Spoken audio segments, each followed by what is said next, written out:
প্রিয় শিক্ষার্থী ভাইয়া অথবা আপু, উচ্চ মাধ্যমিক রসায়ন দ্বিতীয় পত্র প্রতিটা অধ্যায়ের প্রতিটা টপিক খুব মজার এবং সহজবোধ্য করতে সিএমআই স্কুলের ধারাবাহিক লেকচার ভিডিওর এই আয়োজন। নতুন আরও একটি পর্বে তোমাকে স্বাগত জানাচ্ছি। আমি মাহমুদুল হাসান, তোমার অন্যতম একজন শুভাকাঙ্ক্ষী।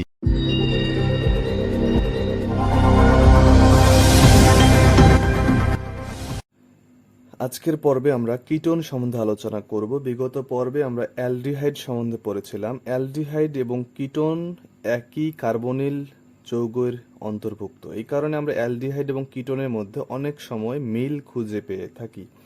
তো কিটোনের সাধারণ কিছু আলোচনা আমরা আগে করি, যে কার্বনিল মূলকের যদি দুই পাশেই আর থাকে তাহলে আমরা সেটাকে কিটোন বলে থাকি। আর যদি কার্বনিল মূলকের একদিকে আর এবং অন্যদিকে এইচ, অথবা এদিকেও যদি এইচ যুক্ত থাকে, অর্থাৎ অন্ততপক্ষে একটা এইচ যদি যুক্ত থাকে, তাহলে সেটাকে আমরা অ্যালডিহাইড হিসেবে বলে থাকি। বিগত পর্বে আমরা অ্যালডিহাইড সম্বন্ধে যখন বলেছিলাম, তখন আমরা এই শুধুমাত্র এতটুকু আলোচনা করেছিলাম যে কার্বনিল মূলকের সঙ্গে এই এইচ এবং আর এর এরকম তারতম্যের কারণে অ্যালডিহাইড এবং কিটোন যৌগ তৈরি হয়। আজকের পর্বে আমরা একটু গভীর আলোচনা করব। সেটা হচ্ছে, যখন এইচ থাকে, অথবা একটা এইচ একটা আর থাকে, অথবা কোনো এইচ যদি না থাকে, সেক্ষেত্রে এই কার্বনিল যৌগগুলোর মধ্যে সক্রিয়তার কেমন পার্থক্য হয়। আমাদের এখন আলোচনার বিষয় হচ্ছে অ্যালডিহাইড নাকি কিটোন কে বেশি সক্রিয়। কার্বনিল যৌগগুলোর মধ্যে সক্রিয়তার পার্থক্য আমরা এখন আলোচনা করব। চিন্তা করে দেখো, এটা হচ্ছে কার্বনিল মূলক, দুই দিকে হাইড্রোজেন অথবা আর থাকতে পারে। এখন কথা হচ্ছে যে কার্বন এবং অক্সিজেনের মধ্যে তড়িৎ ঋণাত্মক কে বেশি। এটা হচ্ছে 3.5, এটা হচ্ছে 2.5। তার মানে এইটার তড়িৎ ঋণাত্মকতা বেশি। তার মানে কার্বন এবং অক্সিজেনের মধ্যকার যে বন্ধন জোড় ইলেকট্রনগুলো আছে, সেটাকে অক্সিজেন নিজের দিকে নিতে চাইবে, এবং সেক্ষেত্রে অক্সিজেন হয়ে যাবে আংশিক ঋণাত্মক চার্জ এবং কার্বন হয়ে যাবে আংশিক ধনাত্মক চার্জ। কার্বনিল যৌগের কেন্দ্রীয় এই যে কার্বন পরমাণু যে আছে, সেইটা যখন ধনাত্মক চার্জযুক্ত হবে, তখন তার পক্ষে সম্ভব হবে নিউক্লিওফাইল অর্থাৎ নেগেটিভ চার্জযুক্ত যে নিউক্লিওফাইলগুলো আছে তাদের সঙ্গে যুক্ত হওয়া। এখানে কার্বনের মধ্যে এই ধনাত্মক চার্জ যত বেশি হবে, এই নিউক্লিওফাইল দ্বারা সে তত বেশি আকৃষ্ট হবে। এখানে যত ইলেকট্রনের ঘাঁটি থাকবে, নিউক্লিওফাইল তত সহজেই এই কার্বনকে আকৃষ্ট করতে পারবে। তার মানে কার্বনিল যৌগের সক্রিয়তা নির্ভর করবে এই কার্বনের মধ্যে এই ধনাত্মক চার্জ কিরূপ পরিমাণে আছে সেটার উপর নির্ভর করবে এই নিউক্লিওফাইল দ্বারা সে কেমন আকর্ষণ বোধ করবে। দেখো, যখন হাইড্রোজেন দুই পাশেই থাকে, তখন স্বাভাবিক একটা নিউক্লিওফাইলের প্রতি তার আকর্ষণ থাকতে পারে। আমরা কম্পারিজনটা করতে চাচ্ছি যে হাইড্রোজেনের জায়গায় যদি একটা এখানে আর যুক্ত থাকতো, এখানে হাইড্রোজেনের জায়গায় একটা এখন আর যুক্ত আছে। আর যুক্ত থাকা মানে কি? সেটা মূলত হচ্ছে একটা এরকম একটা কার্বনের সঙ্গে যুক্ত থাকা। সেটা এক কার্বন বিশিষ্ট হতে পারে, দুই কার্বন বিশিষ্ট হতে পারে, তিন কার্বন বিশিষ্ট হতে পারে, এই আর বা অ্যালকাইল মূলকগুলো। এখন এই কার্বন যদি একটা আর এর সঙ্গে যুক্ত থাকে, অর্থাৎ অ্যালকাইল মূলকের সঙ্গে যুক্ত থাকে, আমরা জানি অ্যালকাইল মূলকগুলো হচ্ছে ধনাত্মক আবেশ ধর্মী। ধনাত্মক আবেশ কথাটার মানে হচ্ছে এই অ্যালকাইল মূলকগুলো ইলেকট্রন দাতা গ্রুপ হিসেবে কাজ করে। অর্থাৎ অ্যালকাইল মূলক যদি কোনো কার্বনের সঙ্গে যুক্ত থাকে, তখন অ্যালকাইল মূলকগুলোর পক্ষে সম্ভব হয় সেখানে ইলেকট্রন সাপ্লাই দেওয়া। চিন্তা করে দেখো যে কার্বন আর অক্সিজেনের এই তড়িৎ ঋণাত্মকতার পার্থক্যের কারণে যে পজিটিভ চার্জ এখানে সৃষ্টি হয়েছিল, এই আরটা এসে যদি ইলেকট্রন কিছু দিয়ে দেয়, তার মানে তো কার্বনের ইলেকট্রন ঘাটতি কিছুটা পূরণ হলো। তার মানে ধনাত্মক চার্জের সংখ্যা কমে গেল। আমরা জানি ইলেকট্রন যদি চলে যায় তখন ধনাত্মক চার্জ হয়, আর ইলেকট্রন যদি আমরা গ্রহণ করি, কেউ যদি আমাকে ইলেকট্রন দেয়, সেক্ষেত্রে ধনাত্মক চার্জ কমে যায়, অর্থাৎ সেটা ঋণাত্মক হয়। পজিটিভ থেকে কিছু ঋণাত্মক চার্জ পাওয়া মানে হচ্ছে আমার পজিটিভনেসটা কমে গেল, তার মানে আমার ধনাত্মক চার্জ কমে গেল, অর্থাৎ কার্বনের ধনাত্মক চার্জ কমে গেল এই আর কর্তৃক ইলেকট্রন পাওয়ার মাধ্যমে। তার মানে যখন এই কার্বনিল মূলকের এক প্রান্তে আর এসে যাবে, তখন এই কার্বনের ধনাত্মক চার্জ কমে যাবে, অর্থাৎ নিউক্লিওফাইল দ্বারা অপেক্ষাকৃত কম আকর্ষণ বোধ করবে। তার মানে আমরা বলতে পারতেছি এই সিএইচও যৌগ যখন ছিল তার তুলনায় আর সিএইচও যৌগের সক্রিয়তা কম, অর্থাৎ এখানকার সিও মূলকের তুলনায় এখানকার সিও মূলকের সক্রিয়তা কম। এখন আসি, যদি এখানে এইচ এর জায়গা আর একটা আর যুক্ত থাকতো তাহলে সেও একইভাবে নিশ্চয়ই এখানে এই কার্বনকে ইলেকট্রন দিতে চাইতো। চিন্তা করে দেখো, এখন একটা আর যুক্ত থাকার ফলে সে যে ইলেকট্রনের সাপ্লাইটা পেল তাতে তো তার পজিটিভ চার্জটা কমে গিয়েছে, পজিটিভনেস কমে গিয়েছে। এখন যদি তার উপর আর একটা আর এসে যুক্ত হয়, সেও যদি ইলেকট্রন দেওয়া শুরু করে তাহলে কার্বনের ইলেকট্রন বেড়ে যাবে, তার মানে নেগেটিভ চার্জ বেড়ে যাবে, পক্ষান্তরে পজিটিভ চার্জটা কমে যাবে। পজিটিভ চার্জ কমে যাওয়া মানে সে নিউক্লিওফাইল দ্বারা আরো কম আকর্ষণ বোধ করবে, তার মানে এর সক্রিয়তা আরো কমে যাবে।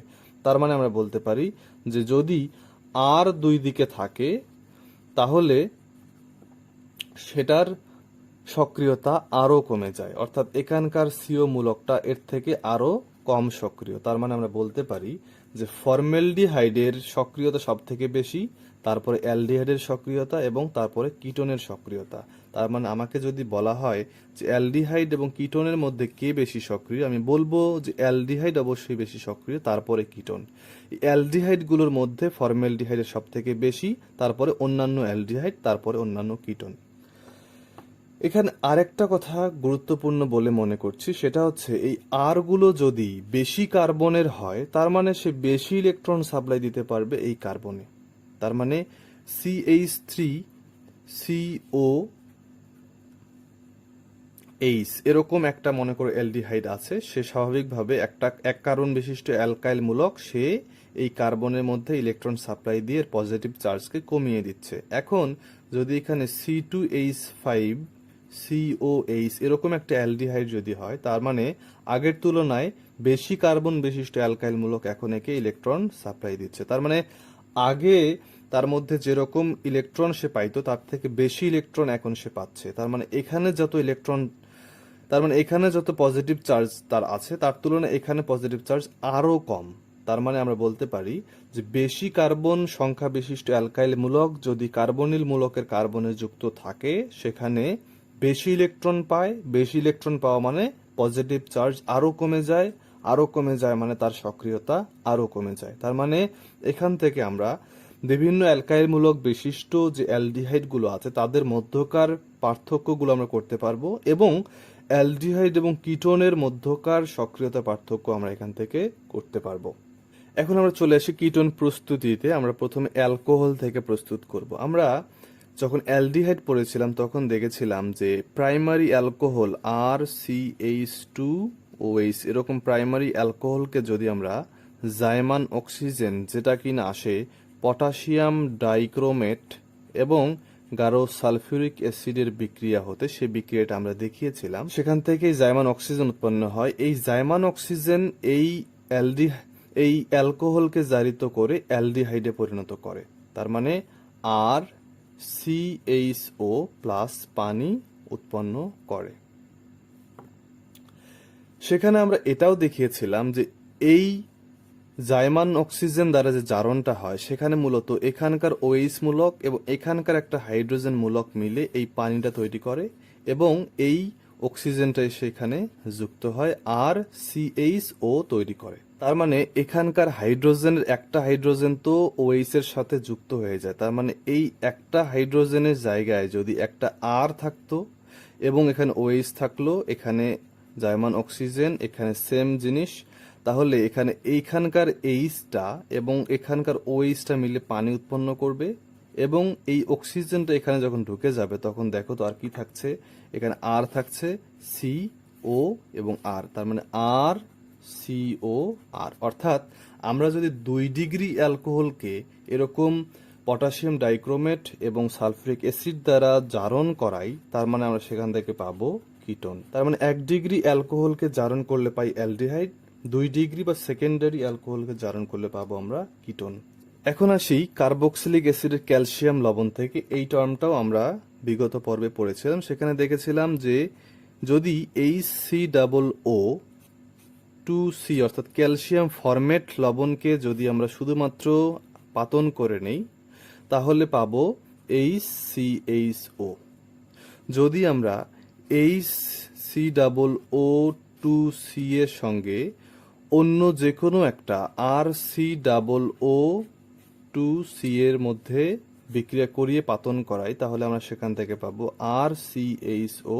এখন যদি আমরা শুধুমাত্র RCOO2CA এইটাকে যদি শুধুমাত্র আমরা পাতন করে নেই তাহলে আমরা পাবো RCOR প্লাস ক্যালসিয়াম কার্বনেট। এখানে সবগুলোতে ক্যালসিয়াম কার্বনেট ছিল। আমাদের মূল কথা হচ্ছে যদি আমরা যে কোনো RCOO ক্যালসিয়ামের যে কোনো একটা অ্যালকানয়েড লবণকে যদি আমরা এখানে নির্দিষ্ট একটা টেম্পারেচারে যদি আমরা পাতন করে নেই তাহলে আমরা কিটোন পাবো। অর্থাৎ ক্যালসিয়ামের ফরমেট লবণ থেকে আমরা পাবো অ্যালডিহাইড, আর ফরমেট বাদে অন্য যে কোনো ক্যালসিয়ামের অ্যালকানয়েড লবণ থেকে আমরা পাবো কিটোন। এটাও আমরা কম্পারেটিভলি অ্যালডিহাইডের সঙ্গে কম্পেয়ার করে লিখতে পারি। এরপরে আসি হাইড্রোজেন অপসারণের মাধ্যমে। আমরা হাইড্রোজেন অপসারণের মাধ্যমে অ্যালডিহাইডও পেতে পারি, কিটোনও পেতে পারি। যদিও আমরা এটা বিগত পর্বে পড়ি নাই, তাহলে আমরা দেখি যে RCH2OH এরকম একটা অ্যালকোহল নেওয়া হলো, সেখানকার হাইড্রোজেনকে আমরা অপসারিত করব এবং সেটা হবে 300 ডিগ্রি সেলসিয়াস টেম্পারেচারে কপার প্রভাবকের উপস্থিতিতে আমরা হাইড্রোজেনকে সরিয়ে নেব। সে হাইড্রোজেনটা সরবে মূলত এখানকার একটা হাইড্রোজেন এবং এখানকার একটা হাইড্রোজেন সরে হাইড্রোজেন আলাদা হয়ে যাবে। তাহলে থাকবে RCHO প্লাস হচ্ছে H2, অর্থাৎ আমরা অ্যালডিহাইড পেতে পারি 1 ডিগ্রি অ্যালকোহল থেকে। তার মানে দেখো, আমরা যদি এখানে কিটোন পেতে চাই তার মানে এখানকার হাইড্রোজেনের জায়গা থাকতে হবে একটা R। তার মানে এই হাইড্রোজেন কোন হাইড্রোজেন? এখানকার হাইড্রোজেনের জায়গায় একটা R থাকতে হবে। তার মানে আমরা RCHROH এরকম একটা যদি সেকেন্ডারি অ্যালকোহল নেই, সেটাকে যদি একইভাবে 300 ডিগ্রি সেলসিয়াস টেম্পারেচার এবং কপার প্রভাবকের উপস্থিতিতে আমরা হাইড্রোজেন প্রতিস্থাপন করিয়ে নেই, তাহলে আমরা এখানকার একটা হাইড্রোজেন এবং এখানকার এই হাইড্রোজেনকে প্রতিস্থাপন করিয়ে RCOR প্লাস H2 অর্থাৎ আমরা এখানে কিটোন পেলাম। এরপরে আসি অ্যালকাইন থেকে। আমরা অ্যালডিহাইডের সময় কিভাবে পেয়েছিলাম? অ্যালডিহাইডের ক্ষেত্রে ছিল যে HC ট্রিপল বন্ড CH এরকম একটা অ্যালকাইন, তাকে আমরা আর্দ্র বিশ্লেষণ করেছিলাম 2% HgSO4 এবং 20% H2SO4 এর উপস্থিতিতে, এবং সেখানে আমরা দেখেছিলাম যে এইচটা একটা কার্বনে এসে যুক্ত হয়, ওইচটা আর এক কার্বনে এসে যুক্ত হয়। তাহলে আমরা এখান থেকে পাচ্ছি HCOH ডাবল বন্ড CH2, এবং সেখানে আমরা দেখেছিলাম যে এখানকার একটা হাইড্রোজেন স্বতঃস্ফূর্তভাবে এই কার্বনে চলে যায় এবং সেখানে উৎপন্ন হয় CHO অর্থাৎ ইনল থেকে এরকম একটা অ্যালডিহাইডে পরিণত হয়।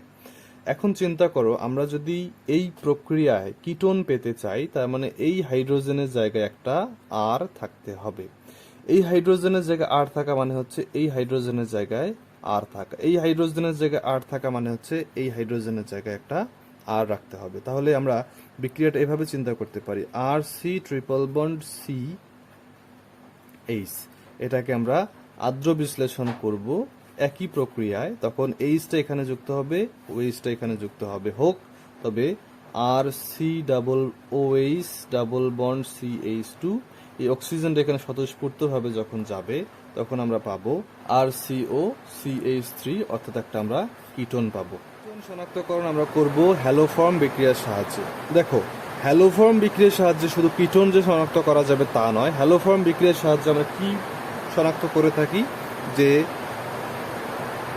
মিথাইল কার্বনিল মূলক সেখানে যদি H থাকে অথবা কোনো একটা CH3 থাকে অথবা C2H5 থাকে, এগুলো যৌগের ক্ষেত্রে আমরা হ্যালোফর্ম বিক্রিয়া করে থাকি। তো যদি আমরা কিটোন শনাক্ত তো মূলত এখানে মিথাইল কার্বনিল মূলকের বিক্রিয়া করানো হবে। তো আমরা যদি চিন্তা করি যে CH3CO এটার সঙ্গে একটা CH3 অথবা C2H5 এরকম অ্যালকাইল মূলক আছে এবং সেটাকে যদি আমরা আয়োডোফর্ম বিক্রিয়া বা হ্যালোফর্ম বিক্রিয়ার মতো করে আয়োডিন প্লাস সোডিয়াম হাইড্রোক্সাইডের সাথে যদি আমরা বিক্রিয়া করাই তাহলে মূলত আয়োডোফর্ম এখানে পাওয়ার কথা, এবং আয়োডোফর্ম পাওয়া হয়ে গেলে আমরা পাবো CH3COONA প্লাস NaI প্লাস পানি। আর বিক্রিয়াটা সমতা করে লিখি নাই, কিন্তু আমাদের মূল কথা হচ্ছে আমরা যদি হলুদ বর্ণের আয়োডোফর্ম যদি পাই তাহলে বুঝবো সেখানে মূলত কার্বনিল মূলক যুক্ত যৌগ আছে, এবং যেটা হচ্ছে মিথাইল কার্বনিল মূলক যুক্ত একটা কিটোন যৌগ। তো আমরা মূলত ওই হ্যালোফর্ম বিক্রিয়ার সাহায্যে কার্বনিল মূলক আছে এরকম বিক্রিয়া শনাক্ত করে থাকি, যে এই হ্যালোফর্ম বিক্রিয়ার সাহায্যে আমরা অ্যালডিহাইড এবং কিটোন পেতে পারি। অ্যালডিহাইড এবং কিটোন উভয়কেই শনাক্ত করতে পারি। তো কিটোন শনাক্তকরণের জন্য আমরা হ্যালোফর্ম বিক্রিয়ার সাহায্যে করতে পারি, কিন্তু যদি কিটোন এবং অ্যালডিহাইডকে আলাদা করে শনাক্ত করতে হয় সেক্ষেত্রে আমরা কিন্তু বিগত পর্বের মতো করে টলেন বিকারক এবং ফ্রেলিং দ্রবণ পরীক্ষার সাহায্যে সেটা করে দেখাবো। এরপরে আসি ডিএনপি পরীক্ষা অথবা ব্র্যাডির বিকারক পরীক্ষার সাহায্যে কিটোন শনাক্তকরণ। তো এই প্রক্রিয়াটাও মূলত কিটোনকে শনাক্ত করা হবে না, মূলত হচ্ছে কিটোন অর্থাৎ কার্বনিল মূলক আছে এরকম যৌগের শনাক্তকরণ করা হবে। তো আমরা যদি কার্বনিল যৌগ যদি শনাক্ত করতে পারি সেই প্রক্রিয়া আমরা কিটোনও পেতে পারি।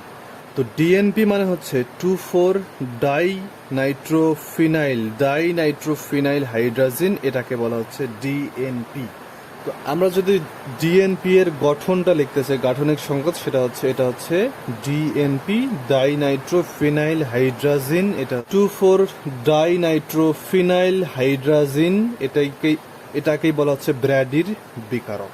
তো আমরা যদি এই কার্বনিল মূলক যুক্ত যৌগের সঙ্গে আমরা এখানে কিটোন পরীক্ষা করতেছি, আমরা যদি কিটোন নেই, এরকম একটা কিটোন নেওয়া হলো, তাকে যদি এই ফিনাইল হাইড্রাজিন যে আছে তাকে যদি আমরা এভাবে লিখি H2NH, এখানে আমরা ফিনাইল মূলকটা দিচ্ছি,